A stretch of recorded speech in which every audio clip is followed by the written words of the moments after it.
Americans are taking to the streets in anger. Give us the money back! At bankers for ruining the economy.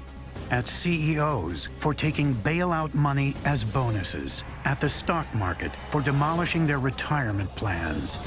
Into this arena waltzes public enemy number one. Mr. Madoff, what do you say? Financial fraudster Bernard Madoff, who gives a name and a face to all that went wrong, and a focus for everyone's anger.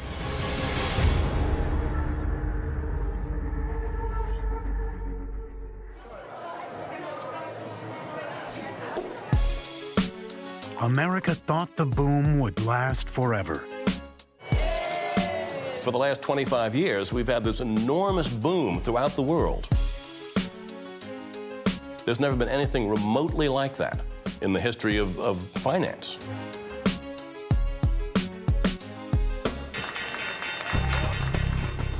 But in 2008, America found itself at a crossroads. The stock market slide continued today. Wall Street's worst week ever. Moscow fell 4%. Japan's Nikkei dropping 9%. 18%. How low will it go? When the stock market collapsed, people all across the country took a hit. I can see myself working for 10 or 15 years longer than I might have originally thought I would. Outraged Americans watched as more than $2.4 trillion of their savings vanished in a few weeks. My money is gone. My 40K, what I plan to live off on, is not there. An infuriated nation began to wonder, were the underpinnings that held the American economy together just smoke and mirrors? To make matters worse, the downturn brought to light an unprecedented amount of fraud. When the tide goes out in the financial markets, you can see who was overexposed, who was cutting corners, who was operating fraudulently. The biggest fraud of all was Bernard Madoff, who stole some $65 billion, perpetrating the largest Ponzi scheme in history. Mr. Madoff, what do you say? A nation up in arms found one focus for their fury. It's very hard for people to wrap their minds around the drop in this S&P 500 or the mortgage meltdown. He puts a face on what we've all been feeling the last few years. People who, had absolutely nothing to do with Bernie Madoff could look at this man and say, this is the human being who symbolizes the loss in my portfolio. Where's our money? It's not funny. Where's our money? It's not funny. He is someone people can focus their anger, their attention on, and it's going to be remembered as the Madoff era. No one was angrier than investors who lost everything. So angry that some started showing up at Madoff's front door demanding their money. Tell George Cates wants to talk to him right now. Go ahead, call the police. I couldn't care less. Call the police. You know what? You have a lot of class. All right, you got a lot of class, too. All right. I think that Bernie Madoff should go to jail for the rest of his life and pay for what he did. Norman Brayman, the 76-year-old former owner of the Philadelphia Eagles football team, had $32 million from his family foundation invested with Madoff. I'm shocked by it, and I feel terrible. It's the scam of the century. Like most investors, he was introduced to Bernie Madoff by a friend. You practically had to have an embossed invitation testifying to your worthiness to invest in Bernie Madoff's Ponzi scheme. It was a privilege to invest with Bernard Madoff, which, of course, it would just catnip. He would do them a favor. That was a genius of marketing, wasn't it? He made it seem so exclusive that, no, you can't get in. Well, maybe you can get in. There were people that tried to place money with Madoff that couldn't even place dollars with him. He wouldn't take them. You had to know somebody, a friend of a friend, who had some influence for Madoff to accept an account. I mean, this was a classic Ponzi scheme in every single way. The Ponzi scheme is a simple swindle whereby one set of investors are paid unreal returns out of money received from another. The scheme is named after Carlo Ponzi, who perpetrated the fraud in Boston in 1920. Ponzi is a small-timer, shady, underground character. He arrives in the United States from Italy, already a convicted smuggler, forger, and vegetable peddler. He's a man from nowhere. Ponzi was offering to double people's money in 90 days, purportedly through stamps known as postage reply coupons. It would take stamps from one country and sell them in the United States for an enormous profit. It was preposterous. There weren't enough of these reply coupons to support a multi-million-dollar investment venture. But it didn't matter. I mean, all he needed was the excuse, was the story. A good story and a gift for gab. Ponzi schemers tend to be charming. Ponzi's case, he was the guy you would put at the head of a parade. You would follow him anywhere. He had that charisma. When I met a Ponzi artist, the first thing I thought was, wow, I like him. He's so nice. His eyes are bringing me in. I feel it. He's like a magnet. That magnetism is essential to keeping all Ponzi scams going. The key to perpetuating the Ponzi scheme is to keep attracting new levels of investors. Carlo Ponzi started out with just 10 people, and then it was 100 people, and then it was 1,000, and then it was 20,000, all in the course of about 6 months. Ponzi's scheme coincided perfectly with the beginning of an enormous stock market bubble in America. Ponzi is one of a long line of people in the 1920s who take advantage of this sense of exhilaration, a sense that the economy is booming and will boom continually. He rode that wave, and he knew that the people out there believed that others were getting rich quick, right next door. Why couldn't we have a piece of that action? Ponzi and Madoff have a tremendous amount in common. These are two men who recognized what people wanted, and they found a way to satisfy it. Bernie Madoff was making people an offer they couldn't refuse. Steady 1% gains every month, 10 to 12% a year, despite market volatility. Bernie Madoff was promising his investors really the holy grail: constant, steady, excellent returns. And that is the thing that investors today want as much as anything: security, stability. That, if somebody is promising them double or triple their money, they're going to be doubtful. He was promising that, don't worry, whatever you give me will grow and grow and grow. And that was so seductive to people. My family, unfortunately, had all of their money with Bernie Madoff. I was as surprised that Bernie Madoff had been arrested as I was when the Japanese bombed Pearl Harbor. Retired stockbroker Joyce Greenberg's father began investing with Madoff in the 1970s. I did not feel that Madoff's 10% was unreasonable. If it had been 20% or 15%, I would definitely have been suspicious, but not at 10%. Greenberg's family had heard about the opportunity through an early Madoff investor, a typical example of the power of social feedback. People are making money, they tell other people about it, that makes it safe, that makes it attractive, then people put money in. So the social feedback loop is very important. Social feedback loop, a fancy term for word of mouth, helps explain the herd mentality behind all investor manias, even ones that are not fraudulent, like the Dutch tulip mania. In 1636, speculators drove the price of tulip bulbs to 6 times the average annual salary, even buying shares in a single bulb. More recently, in the 1990s, word of mouth about new .com companies drove stock prices to stratospheric highs. To investors in the loop, all these opportunities look too good to pass up. That's part of the human psychology here. There's one side of our brain that says, this is too good to be true.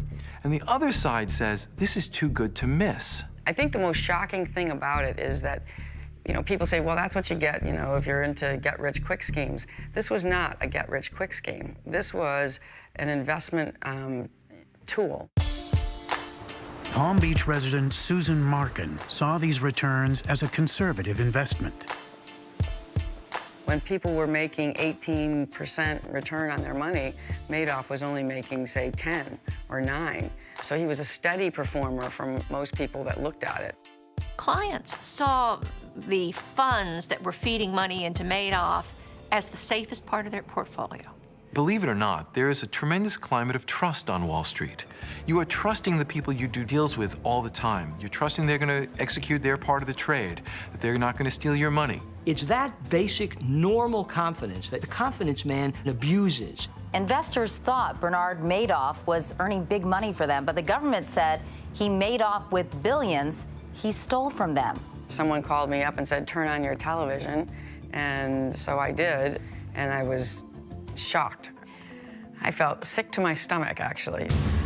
Like any investment firm, Madoff produced monthly statements. It looked as though he was buying and selling blue-chip stocks like Procter & Gamble, American Express, and Exxon. I kept track of the buys and sells and the monthly statements and the quarterly investment reports, and we received 1099s at the end of the year. There was nothing that would arouse my suspicion. It looked very diversified. It looked very liquid. It looked tailored to your own personal account. My level of understanding was very high, except for one thing. I did not realize until after Bernard Madoff was arrested that apparently he had been writing fiction. Complete and utter fiction. In court, Madoff admitted he never bought or sold a single share of stock. He simply deposited investors' money in his bank account. What do you think should happen to him? I can't say it on the camera. Financial fraud like the Madoff scandal can bring out trepidation in the public. Running through American culture is a very basic ambivalence about Wall Street, a kind of love-hate relationship. On the one hand, when times are good, it nurtures that desire in Americans to grow rich and seems to deliver on the American dream. But it's also colored by the opposite reaction, hatred for the street, hatred for an institution of people who take advantage of other people, who become themselves super rich, who scheme and defraud and live off the hard work of others. We learn about these guys in times of recession. They show up when the economy turns. Madoff was not the only fraud to show up. In early 2009, practically every week, another scandal surfaced. Richard Piccoli, charged with stealing $17 million. Arthur Nadel disappeared with $300 million. Joseph Forte, charged with running a $50 million Ponzi. Nicholas Cosmo allegedly absconded with $130 million. Paul Greenwood and Stephen Walsh purportedly defrauded investors out of $554 million. Alan Stanford, charged by the Securities and Exchange Commission with conducting an $8 billion Ponzi scheme. Financial fraud is not new to Wall Street. Speculative scams ran rampant during the 1920s stock market boom. In the 1920s, there are investment pools. These investment pools are run by the most powerful people in America. Walter Chrysler, Charles Schwab of U.S. Steel, William Crapo Durant, the three-time bankrupted owner of General Motors. They hype up the price of a stock. They buy it in great quantities as insiders, and then they quickly sell without alerting the market, dumping the stock on the public, and all those poor schmoes like you and me who bought the stock while it was skyrocketing up are left with the losings. It's one thing for people to lose faith in an institution. Bernie, look over here, you what? It's another to lose faith in a trusted individual. The Madoff scandal is a fundamental breach of trust. I had confidence in him personally. We had dinner together. I'm on his foundation. I've given substantial dollars to that foundation. This man who was so beloved on Wall Street, it turned out to be a fraud. So many innocent people who really didn't deserve to be hurt, just people who trusted him. It's overwhelming. It's more like a violation than anything else. I want his family to feel the pain that they've inflicted on our family. It's not the money. It's just being in the presence of such an evil person. And if people can't trust where they're putting their money and investing, if people stop investing in our businesses and in our government, where does that leave us? Why were you getting rid of all the jewelry, Mr. Madoff? Why were you getting rid of the jewelry? When Bernie Madoff confessed to perpetrating the largest Ponzi in history, no one could quite believe it. If you were asking yourself, who's the least likely person to pull a con, it would be a Bernie Madoff. The art of the con is not new. Fraud has been around ever since people learned to tell lies. Ponzi schemes have probably been with us since civilization began. I mean, I can imagine there must have been some sharp-eyed Babylonian who was telling, you know, put your cattle in my corral and they'll have more calves than any other corral in town. American history generally is full of confidence games that resemble what Bernie Madoff was engaged in. All confidence games play on that deeply ingrained, very American desire to make a fast buck.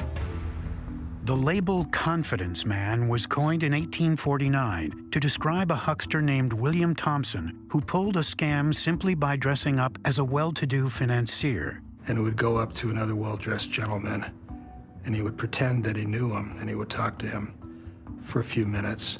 And of course, when that happens, most people are embarrassed because they don't want to admit that they don't know the individual, so they make believe they know him. And then he says, will you do me a favor? Do you have the confidence to lend me your watch? And of course, the gentleman would lend him his watch, and they would never see him again. The law eventually caught up with Thompson, but the nickname confidence man or con man stuck. The way the confidence man lures the mark in is by himself being a bit skeptical of the mark. He said, I'm not really sure that you have full confidence in me. You had to show how confident you were in Bernie before he allowed you in. America's biggest con man, Bernie Madoff, got his start in a middle-class Jewish neighborhood in Queens, New York, not far from the wide Rockaway beaches where he worked as a lifeguard during summer vacation. You're talking about a kid from Queens who goes to school at Hofstra, not at Harvard. What you get with the Ponzi perps is they tend to be people who come from humble means. They were exposed to wealth, but not part of wealth. I don't belong here. I know the system, but I'm not of the system. And this enables graft. The kind of people who defraud their own friends and relations and family are sociopaths who don't have a conscience. There isn't the same kind of internal mechanism that says, I'm doing something wrong. They're crooks from the start. Bernie started learning about Wall Street at an early age. His mother briefly operated a broker-dealer firm out of their home until she shut down rather than file the necessary paperwork. He grew up in a family that was already intimately knowledgeable about the workings of the stock market, particularly those fringe areas of the stock market. The fringe areas of the market, over-the-counter stocks not traded on the big boards, were where Bernie got his start. You need the supposed profit-making venture. And so the smartest, the most effective crooks will actually have some kind of business. In 1960, 22-year-old Bernie founded his legitimate business, a trading firm called Madoff Securities. He claimed that he started the business with proceeds from his lifeguard job. In reality, the father of his new wife, Ruth, loaned them $50,000 to start the business. It was a tight-knit family firm, with Ruth helping out early on and Bernie's younger brother, Peter, joining soon after law school. His methods were very up-to-date, were very computerized, and as a result of which he was considered to be sort of a pioneer in electronic trading. We saw, meaning my brother and myself, that there was an opportunity to bring automation into the over-the-counter marketplace and create some visibility, transparency in the marketplace. So we came up with the concept of developing a screen-based trading mechanism, and that was the start of NASDAQ. The world's first electronic stock market, NASDAQ, lists primarily high-tech companies not traded on other markets. In addition to the trading business, Madoff Securities had an investment arm where Bernie took people's money and invested it for them. The question investigators want answered is, was this investment arm ever legitimate? That is the most intriguing question about Bernie Madoff. Did he start out as an honest man, or did he start out seeing this as a really clever ploy that he could use to his own benefit? The earliest investors were Bernie and Ruth's friends from school, from Catskills resorts, and from the Jewish country clubs the Madoffs belonged to once they moved from Queens to the North Shore of Long Island. Crooks like to start sort of in their own communities. It's the trust factor. He preyed a lot on other Jewish individuals to start his scheme.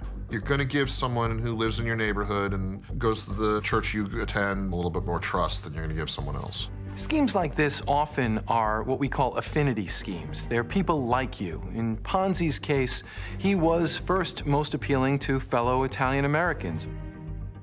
His community gathered around him and said, he's one of us. He will make us rich.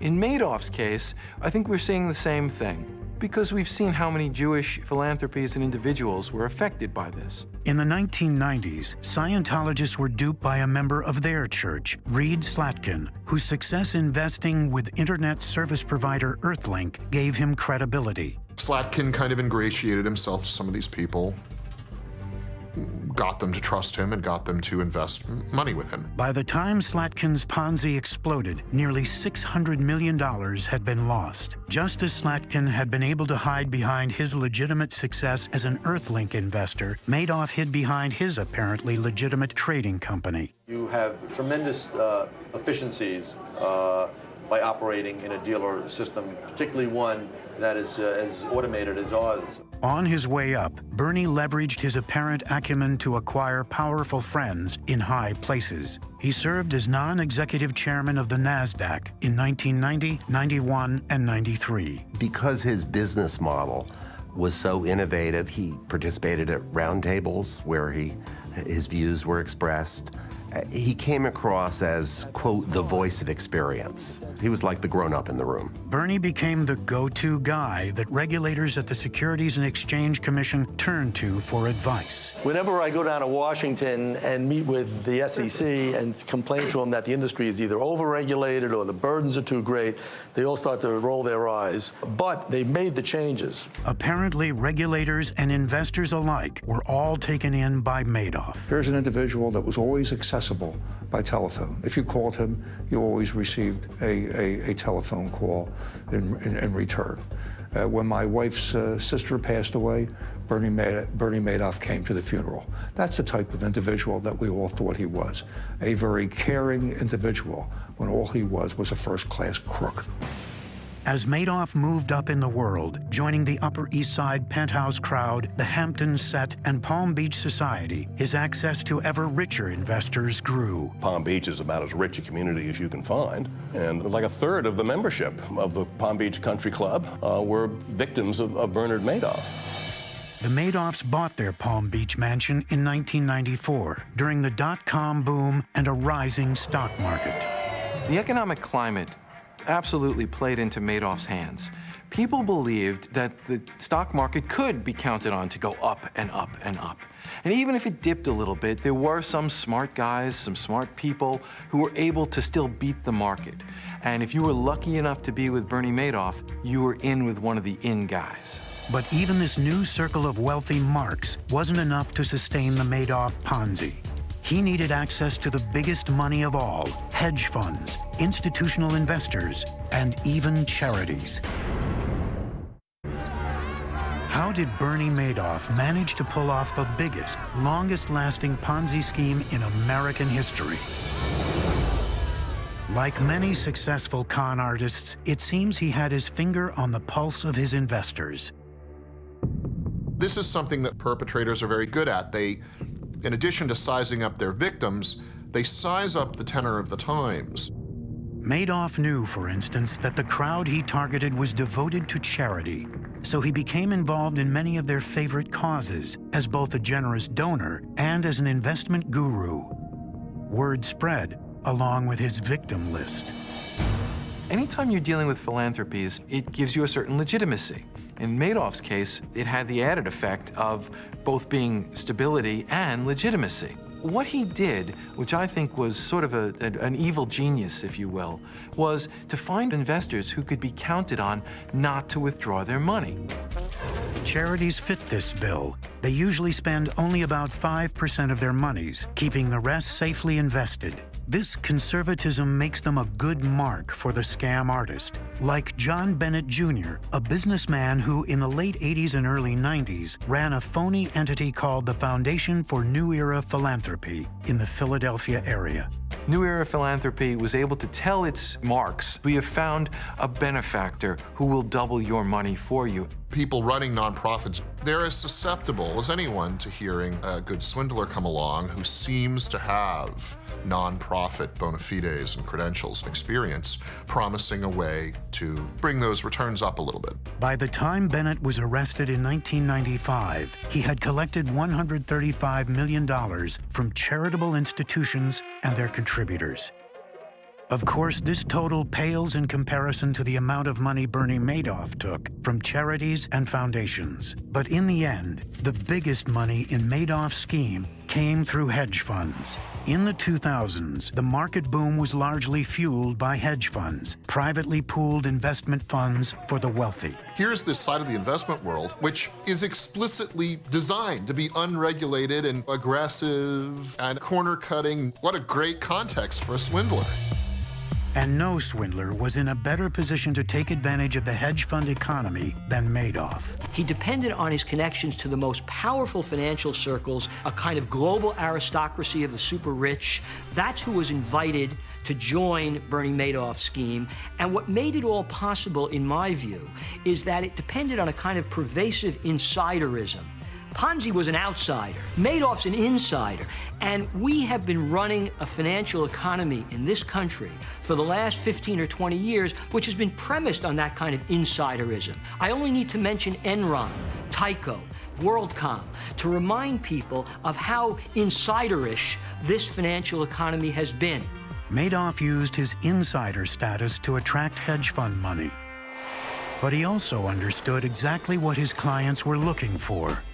Hedge funds were doubling people's money. Hedge funds were turning back fantastic returns. People didn't trust them completely, though, and Madoff recognized what people wanted, which was metronomic returns. 12% a year, 1% a month. Madoff technically didn't run a hedge fund himself. Instead, he found fund managers who set up special investment pools for him, known as feeder funds. The feeder fund managers, like Ezra Merkin of Ascot Partners and Walter Knoll of Fairfield Greenwich Group, fed billions of dollars to Madoff. And in return, they earned hefty fees from the transactions, usually 20% of profits. Those fees were actually typical in the economic boom of the 2000s. You have that atmosphere of unreasoning, irrational expectations. People are really convinced that they've entered a new period of unending prosperity, and the confidence man enters that picture to take advantage of exactly that desire. Once again, the familiar cycle. The boom economy creates and camouflages the fraud. In the go-go 80s, a man named J. David Dominelli cooked up a scheme that played on one of the hot stock market careers of the decade. He pretended to be a ruthless and effective currency trader, and really he was just operating a Ponzi scheme. He was attracting high net worth people to come into his offices in La Jolla, California. They would give him investment capital, and he would use it supposedly in these sort of indecipherably complicated currency hedging arbitrage transactions that he was running, but it was all a sham. It took years before defrauded investors, who lost about $80 million, forced Dominelli's hand. But Bernie Madoff's hand remained firmly on the wheel of his empire for decades, in part because so many investors had no idea that he had their money. They thought their money was with the fund that they had invested in some cases even apparently in a bank that was used as a repository. And they had no idea where the end result was. One of the feeder funds caught Stephen Greenspan's eye in 2007. The close family member was telling me about this investment she was doing with this fund called Rye. And I looked at the paperwork and their history, and it was incredible. Get the same 1% a month regardless of what the stock market was doing. That's really what I was looking for. In the wake of Madoff's collapse, many have asked how much the feeder fund managers knew or guessed about his operation. I contend that many of them were basically turning a blind eye to their doubts in order to collect the beautiful fees that were generated from these feeder funds. A lot of the people involved with the feeder funds had virtually their entire worth tied up in those funds. Why on earth, if they suspected a scam, would they have put not only their own money, their family money, their firm's money, their children's money into these investments? Whatever they thought about the investment, these feeder fund salesmen fed Madoff enough money to create the biggest Ponzi scheme in history. But still, he needed more. Madoff started pressuring the funds to enlist new capital across the globe. This past year, before his arrest, you saw a much more frenetic pace of money raising as he moved past Europe into Asia and on into China. When the demands of the scheme get greater, you are going to branch out. And certainly in Madoff's case, the modern era, it becomes global.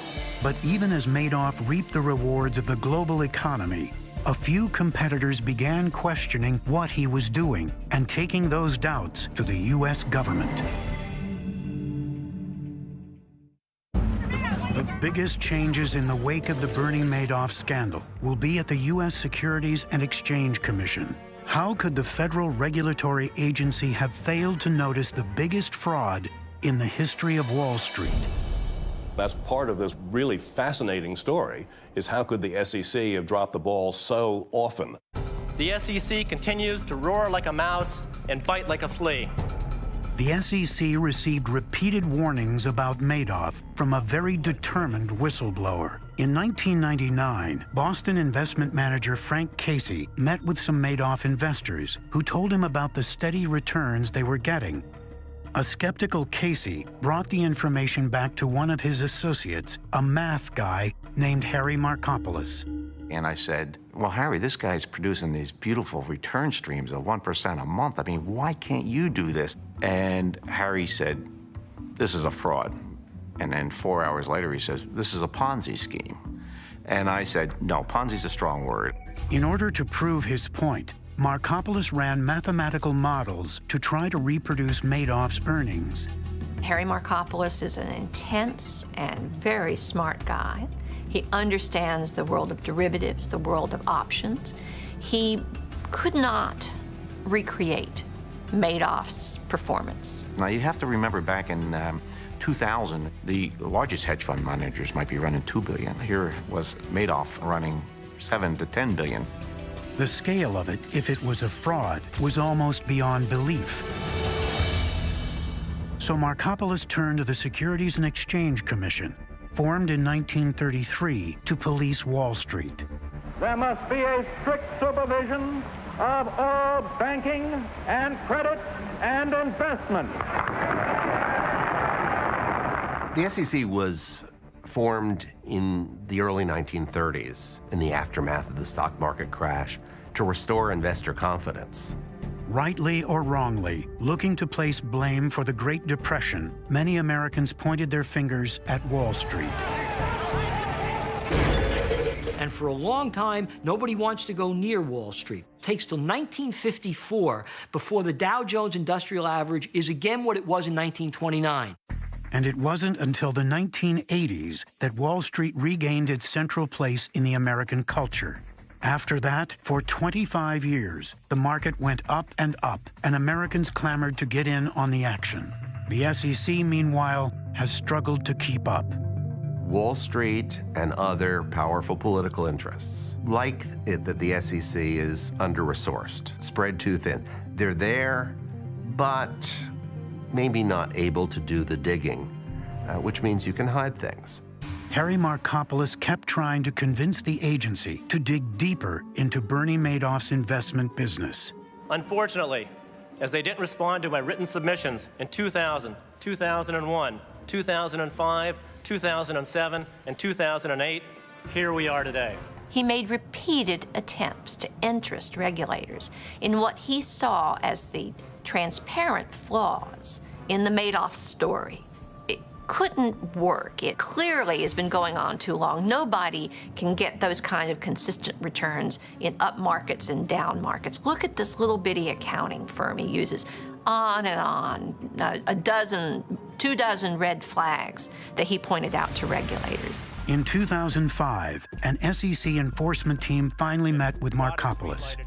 He laid out two possible scenarios to explain Madoff's performance. One was that he was running a Ponzi scheme. The other was that he was front-running, a form of insider trading. Front-running is having inside information in advance of where a stock is moving. just by your position in the industry. Inside information that's not publicly available, so you can get out ahead of whichever way a stock is moving. You may remember Michael Milken, the big Wall Street guy from the 80s. One of the things that the feds finally got him on was front running. Milken's wasn't the first such case. Some of the worst offenses in the pre-SEC days of Wall Street were very similar. They have specialists who are market makers on the floor of the exchange. They know that if a price gets to a certain point, this is going to happen. Well, what they would do is they would tell their friends. And so the friends would then manipulate the price. They'd sell stock back and forth to each other to get the price up because they knew what was going to happen. Then they'd cut and run, and it was virtually guaranteed profit. And it was just, classic insider trading. Bernie Madoff's business placing trades for large customers was exactly the same as the old Wall Street specialists, meaning he was in a perfect position to know what was going to happen in the market. People thought that Bernie Madoff knew where the market was heading because he was sort of controlling the market to a certain extent, and they could get in on that. They could get in on this front running. I'm going to put my money with Madoff because he's on the inside. He can get some of that action. The SEC did investigate the front-running charge, but gave Madoff a clean bill of health in 2006. Why, having eliminated front running, didn't they come back to Markopoulos's basic point, which is, if it's not that way, and there's no legitimate way he could be making these returns, this must be a Ponzi scheme.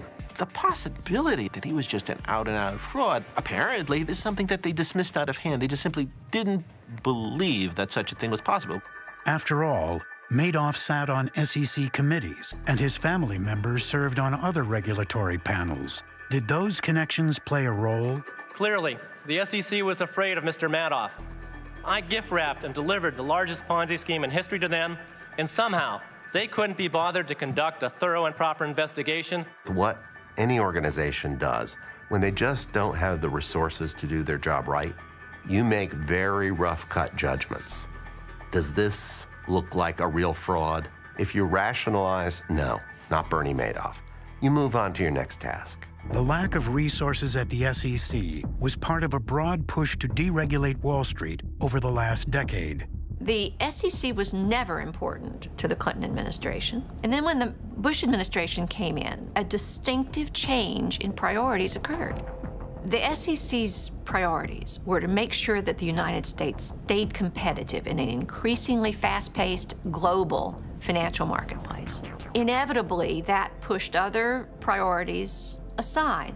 That change in priorities made way for a host of problems on Wall Street. I think the sincere belief that deregulation was the way to go, that it would ensure economic growth, made it convincing to people that you shouldn't mess with people like Bernie Madoff. They know what they're doing, and excessive regulation will get in their way. Now, everybody's a regulator. You couldn't find somebody with a pulse who wouldn't say today, we have to do something to regulate these people. They're bandits, they're out of control, you have to regulate. The fact that the SEC missed not only Madoff, but the banking irregularities that brought down the markets in 2008 has only fed the anger.